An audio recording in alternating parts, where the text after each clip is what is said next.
ಪಟ್ಟಣದ ಬರುವೆ ಶಾಲೆ ಆವರಣದಲ್ಲಿ ಜಲ್ ಜೀವನ್ ಮಿಷನ್ ಅಡಿಯಲ್ಲಿ ವಾಟರ್ ಟ್ಯಾಂಕ್ ನಿರ್ಮಾಣ ಮಾಡಲಾಗ್ತಾ ಇದೆ. ಇದುವೇ ಸದ್ಯ ಚರ್ಚೆಗೆ ಗ್ರಾಸವಾಗುವಂತೆ ಮಾಡಿದೆ. 4 ವರ್ಷಗಳ ಹಿಂದೆ ಕೇಂದ್ರ ಜಲಶಕ್ತಿ ಮಂತ್ರಾಲಯವು ಜಲ ಜೀವನ್ ಮಿಷನ್ ಅಡಿಯಲ್ಲಿ ಅನುಷ್ಠಾನಕ್ಕೆ ತಂದ ಮನೆ ಮನೆಗೆ ಗಂಗಾ ಯೋಜನೆಯು ಪಟ್ಟಣದಲ್ಲಿ ಗ್ರಾಮ ಪಂಚಾಯಿತಿ ಆಡಳಿತದಿಂದ ವಿಶೇಷ ಆಸಕ್ತಿಯಿಂದ ತ್ವರಿತವಾಗಿ ನಡೆಯುತ್ತಿದೆ.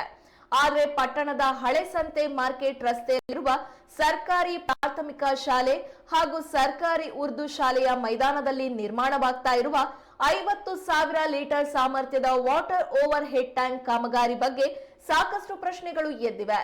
ಮುಂದೆ ಭಾರಿ ಅನಾಹುತವಾಗುವಂತಹ ಸಾಧ್ಯತೆಗಳು ಕೂಡ ಇವೆ. ನೂರಾರು ವಿದ್ಯಾರ್ಥಿಗಳು ಇದ್ದು ಮಕ್ಕಳ ಜೀವದ ಜೊತೆ ಅಧಿಕಾರಿಗಳು ಚೆಲ್ಲಾಟವಾಡ್ತಿದ್ದಾರಾ ಎಂದು ಸ್ಥಳೀಯರು ಪ್ರಶ್ನೆ ಮಾಡ್ತಾ ಇದ್ದಾರೆ. ವಾಟರ್ ಓವರ್ ಹೆಡ್ ಟ್ಯಾಂಕ್ ನಿರ್ಮಿಸಲು ಬರುವೆ ಗ್ರಾಮದಲ್ಲಿ ಸಾಕಷ್ಟು ಜಾಗವಿದ್ರೂ ಸರ್ಕಾರಿ ಶಾಲೆಯ ಮಕ್ಕಳು ಆಟವಾಡುವ ಮೈದಾನವನ್ನೇ ಯಾಕೆ ಆಯ್ಕೆ ಮಾಡಿಕೊಂಡಿದ್ದಾರೆ ಎನ್ನುವುದು ಯಕ್ಷ ಪ್ರಶ್ನೆಯಾಗಿದೆ.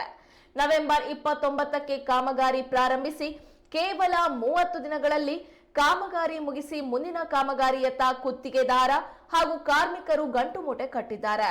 90 ದಿನದ ಕಾಮಗಾರಿಯನ್ನ ಆತುರದಲ್ಲಿ ಕೇವಲ ತಿಂಗಳೊಳಗೆ ಮುಗಿಸಿರೋದು, ಕಾಮಗಾರಿ ಸರಿಯಾಗಿ ನಡೆದಿಲ್ಲ ಅನ್ನೋ ಆರೋಪಗಳು ಸಹ ಕೇಳಿ ಬರ್ತಿವೆ. ಕ್ಯೂರಿಂಗ್ ಕೂಡ ಸರಿಯಾಗಿ ನಡೆದಿಲ್ಲ.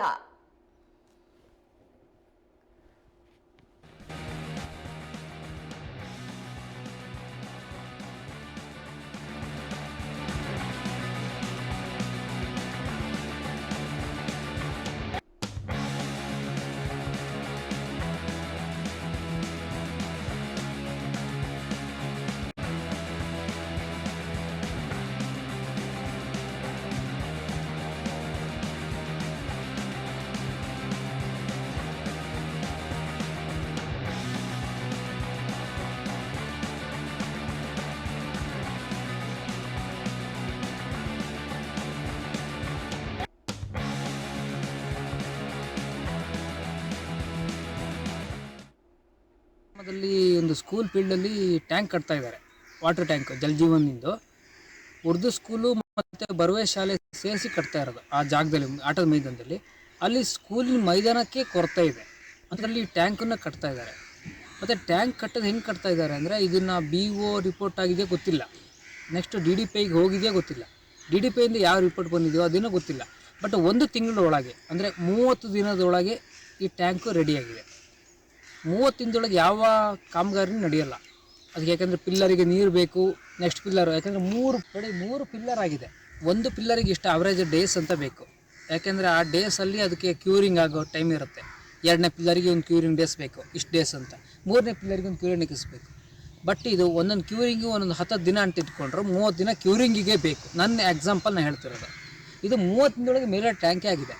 ಇನ್ನೇನು ಅರ್ಧ ದಿನದೊಳಗೆ ಪೇಂಟು ಆಗ್ಬಿಟ್ಟು ನೆಲ್ಲಿ ಕಲೆಕ್ಷನ್ ಕೊಡ್ಬೋದು. ಈ ಥರ ಮಾಡಿದ ನಾಳೆ ಶಾಲೆ ಮಕ್ಕಳಿಗೆ ಯಾರು ನೋಡ್ಕೊತಾರೆ? ಹೆಚ್ಚು ಕಮ್ಮಿ ಆದರೆ ಯಾರು ಬರ್ತಾರೆ? ಇಲ್ಲ ಗ್ರೌಂಡಿಂದ ಹೊರಗಡೆ ಬೀಳ್ಬೋದು, ರೋಡಿನ ಜನಕ್ಕೆ ಬೀಳ್ಬೋದು, ಇಲ್ಲ ಮಕ್ಕಳು ಆಟ ಆಡ್ಬೇಕಾದ್ರೆ ಬೀಳ್ಬೋದು. ಏನು ಹೇಳ್ತೀರಿ ನೀವು ಇದಕ್ಕೆ? ಇದು ತಪ್ಪಲ್ವಾ ಇದು? ಆ್ಯಕ್ಚುಲಿ ಹೇಳ್ಬೇಕಾದ್ರೆ ಮಾಡಿದ ಕಾಮಗಾರಿ 30 ದಿನದೊಳಗೆ ರೆಡಿಯಾಗಿದೆ. ಬೇಕಾದ್ರೆ ಡಾಕ್ಯುಮೆಂಟ್ಸು ಅದನ್ನು ನೀವು ನೋಡ್ಕೊಳ್ಳಿ, ಚೆಕ್ ಮಾಡ್ಕೊಳ್ಳಿ. ಇದು ತಪ್ಪಿದು, ಕರೆಕ್ಟಾಗಿರಬೇಕು. ಇದು ನಮ್ಮ ಕ್ಷೇತ್ರಕ್ಕೆ ಎಲ್ಲರಿಗೂ ಕೂಡ ನೀರಿಲ್ಲ ಅಂತ ಬಿಟ್ಟು ಮೋದಿಜಿಯವರ ಒಂದು ಕಲ್ಪನೆ ಕೂಸಿದೆ.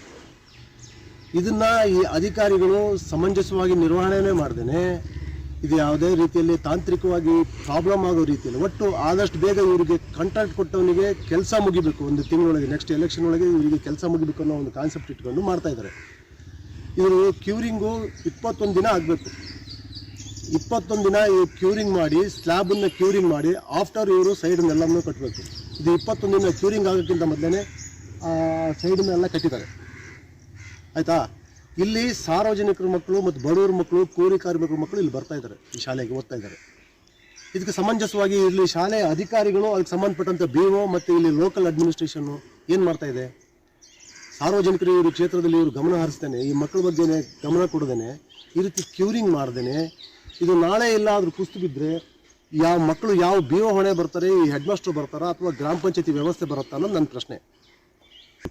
ನನ್ನ ಹೆಸರು ರವಿ ಆಚಾರ್ ಅಂತೇಳಿ. ನಾನು ಇಲ್ಲಿ ಸಾಮಾಜಿಕ ಹೋರಾಟದಿಂದ ಸುಮಾರು ಒಂದು 25 ವರ್ಷದಿಂದ ಕೂಡ ನಾನು ಇಲ್ಲಿ ರಿಪ್ಪನ್ಪೇಟೆಲ್ಲೇ ಇದ್ದೀನಿ, ರಿಪ್ಪನ್ಪೇಟೆಲ್ಲೇ ವಾಸ ಮಾಡ್ತಾ ಇದ್ದೀನಿ. ಇಲ್ಲಿ ಇವತ್ತು ನಮ್ಗೆ ಬೇಜಾರಾಗಿರೋ ವಿಚಾರಕ್ಕೋಸ್ಕರ ನಾವು ಇಲ್ಲಿ ಬಂದು ಈ ವಿಚಾರ ನಾವು ಪತ್ರಿಕೆ ಮುಂದೆ ಮಾತಾಡ್ತಾ ಇದ್ದೀವಿ. ಇದನ್ನು ಸಾರ್ವಜನಿಕರಿಗೆ ತಲುಪಿಸೋದ್ರಲ್ಲಿ ಇದು ನೀವು ಕಾರ್ಯವನ್ನು ನಿರ್ವಹಿಸಬೇಕಾಗತ್ತೆ. ಇದು ಮಕ್ಕಳಿಗೆ ಅನ್ಯಾಯ ಆಗ್ತಾ ಇದೆ. ಬಹುಶಃ ಇದನ್ನು ಅಷ್ಟೇ ಇವರು ಟೆಕ್ನಿಕಲಿ ಎಲ್ಲಾದರೂ ಚೆನ್ನಾಗಿ ಮಾಡಿದ್ದಾರೆ ಅಂತ ಹೇಳಿದ್ರೆ ಈ ಸುತ್ತಮುತ್ತ ನಮ್ಗೆ ಭಯ ಆಗ್ತಾಯಿದೆ. ಈ ಸುತ್ತಮುತ್ತ ಇಲ್ಲಿ ಮಕ್ಕಳು ಬರಬಾರ್ದು. ಈಗ ಫುಲ್ಲು ಪ್ರೊಟೆಕ್ಷನ್ ಮಾಡಿ ಈ ಕಾಂಪೌಂಡ್ ಮಾಡಿ ಇದಕ್ಕೆ ಒಂದು ರಕ್ಷಣೆ ಕೊಡುವಂಥ ವ್ಯವಸ್ಥೆ ಮಾಡಬೇಕು. ಮಕ್ಕಳಿಗೆ ಮತ್ತೆ ಇಲ್ಲಿ ಬರಕ್ಕೆ ಬಿಡಬಾರ್ದು. ನೋಡಿ, ನೀವು ಮೈದಾನ ಬೇಕಂತ ಹೇಳ್ಬೇಕಲ್ಲ, ಮೈದಾನ ಕಮ್ಮಿ ಆಗುತ್ತೆ. ಮೈದಾನ ಕಮ್ಮಿ ಆದ್ರೂ ಪರವಾಗಿಲ್ಲ, ಮಕ್ಕಳು ಜೀವನ ಮುಖ್ಯ ಸ್ವಾಮಿ, ಜೀವ ಮುಖ್ಯ.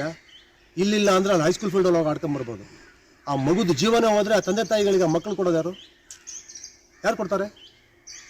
ಇದನ್ನೆಲ್ಲ ಗಮನದಲ್ಲಿ ಇಟ್ಕೊಂಡು ಕೆಲಸ ಕಾರ್ಯಗಳು ಆಗಬೇಕಾಗಿದೆ. ಇದಕ್ಕೆ ಸಂಬಂಧಪಟ್ಟಂಥ ಅಧಿಕಾರಿಗಳು ಕೂಡ ಇದರಲ್ಲಿ ಗಮನ ಹರಿಸಿಲ್ಲ ಅನ್ನೋದು ಒಂದು ಬಂದಿದೆ.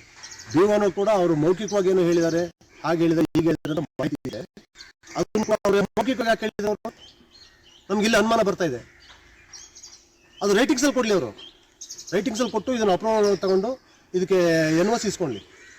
ಅದಕ್ಕೆ ಸಂಬಂಧಪಟ್ಟಂಥ ಗ್ರಾಮ ಪಂಚಾಯತಿ ಅದಕ್ಕೆ ಯಾವ ರೀತಿ ಮಾಡ್ಬೇಕು, ಏನು ಮಾಡ್ಬೇಕು ತಕ್ಕ PDOನು ಕೂಡ ಇದಕ್ಕೆ ಇನ್ವಾಲ್ವ್ಮೆಂಟ್ ಆಗ್ತಾರೆ ಈ ವಿಚಾರದಲ್ಲಿ.